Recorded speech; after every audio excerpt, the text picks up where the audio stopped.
Hi, my name is Anne Marie Shindell, and this is our story. This chapter of our life starts in September 2013. At that time, I was a seventh grade biology teacher. I had been doing it for about 20 years. My husband was a pipe fitter at the local Veterans Hospital, and everything was good. I mean, we couldn't really complain about anything other than the fact that we were always tired. I don't know if you can relate to that.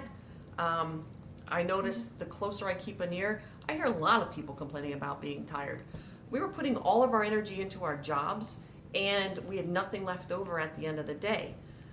Um, Troy came home and he's like, "Yeah, Marie, there's a stuff I want to try," and we did, and it made a difference.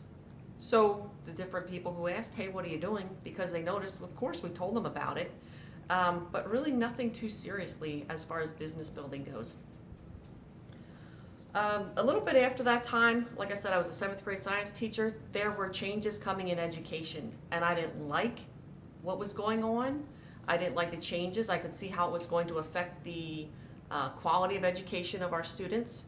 And I don't know if you can relate to this either, but when you're really good at your job, people ask and expect because they know it will get done.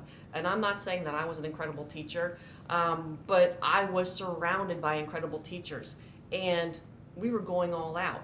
And I could feel it affecting my health so much so that it didn't matter what they paid me, it wasn't worth the effects. So I said to my husband, "Hon, I can't do this anymore, but I would really like to do this Isagenix full time." And he said, "Okay, no problem." January 2015, I walked out the door of the middle school for the last time, and as those doors were closing, everything else opened up.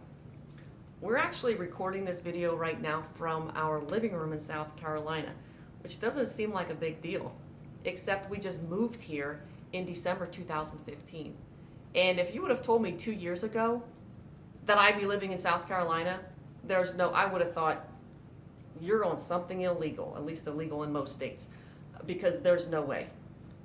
As far as our future goes, all options are on the table. Financially, we're quite comfortable. We can't complain, but there are lots of people who need what we have, and I mean financially. We will be funding a shelter for abused men, women, and children. Nobody should have to stay in that situation because they feel like they don't have options. We're going to provide them with those options that way out. Prenatal care. So many people are denied access to good prenatal care. That's where good health starts. Shelters. I got my little puppy here right next to me. We are animal lovers. There are two shelters specifically that we have in mind down here that we will be supporting financially.